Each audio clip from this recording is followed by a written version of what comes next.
आवारा कुत्तों का मामला फुल ट्रेंडिंग चल रहा है। अब इस मुद्दे पर लोकसभा में विपक्ष के नेता राहुल गांधी ने मंगलवार को आवारा कुत्तों के पक्ष में आवाज उठाई। एक्स पर लिखा, सुप्रीम कोर्ट का आदेश जिसमें दिल्ली एनसीआर से सभी आवारा कुत्तों को हटाने की बात कही गई है, मानवीय और विज्ञान आधारित सालों पुरानी नीति से पीछे जाने जैसा है। ये बेजुबान जीव कोई समस्या नहीं है जिन्हें मिटा दिया जाए। शेल्टर, नसबंदी, टीकाकरण और सामुदायिक देखभाल से सड़कों को सुरक्षित बनाया जा सकता है, बिना किसी क्रूरता के। सभी को एक साथ हटाना न सिर्फ क्रूर है बल्कि दूरदर्शिता की कमी भी दिखाता है और हमारी संवेदनशीलता छीन लेता है। हम पब्लिक की सुरक्षा और जानवरों की भलाई दोनों को साथ लेकर चल सकते हैं। आपको पता है कि सुप्रीम कोर्ट ने सोमवार 11 अगस्त को आदेश दिया कि दिल्ली और एनसीआर के 5000 आवारा कुत्तों को पकड़कर अगले 6-8 हफ्तों में शेल्टर में रखा जाए। हर इलाके से, खास तौर पर संवेदनशील जगहों से कुत्तों को हटाया जाए। अगर कोई रोक टोक करता है तो उसके खिलाफ कड़ी कार्रवाई होगी। ये कैसे किया जाए, ये अधिकारियों को देखना है।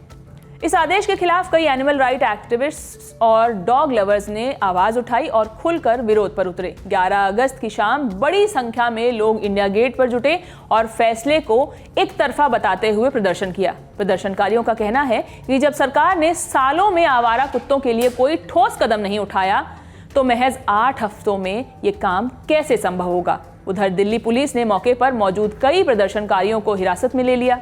ऐसा नहीं है कि राहुल गांधी अकेले विपक्षी नेता हैं जो कुत्तों के बचाव में उतरे। तृणमूल कांग्रेस के राज्यसभा सांसद साकेत गोखले ने मंगलवार को चीफ जस्टिस BR गवई को चिट्ठी लिखकर बड़े बेंच से इस आदेश की समीक्षा और स्टे लगाने की मांग की। उन्होंने लिखा, आवारा कुत्तों का प्रबंधन और लोगों की सुरक्षा दोनों अहम मुद्दे हैं, लेकिन इन्हें बिना चर्चा और मनमाने आदेश से हल नहीं किया जा सकता। बेबस जानवरों पर बेवजह की क्रूरता किसी समस्या का हल नहीं है।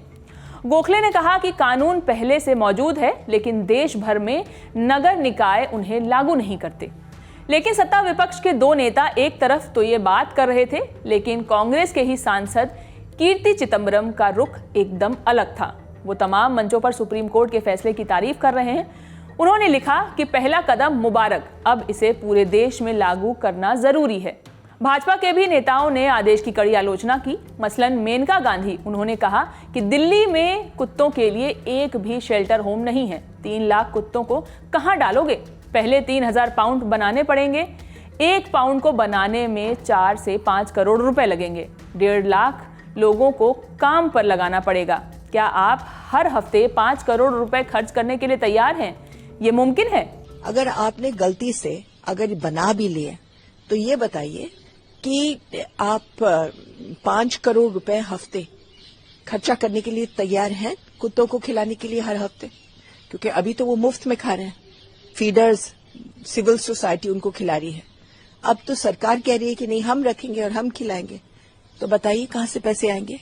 और अगर आएंगे भी तो लोग क्या नहीं बोलेंगे कि आप गरीबों के लिए कुछ कर नहीं सकते हैं, आप कुत्तों को खिला रहे हैं? तो एक तो ये नामुमकिन है। इस मामले में आगे जो भी अपडेट्स होंगे हम आप तक पहुंचाते रहेंगे। ये खबर लिखी थी मेरे साथी आसिफ असरार ने। मैं हूं शिवानी, कैमरे के पीछे है प्रशांत। बाकी खबरों के लिए देखते रहिए दी लल्लन टॉप। शुक्रिया।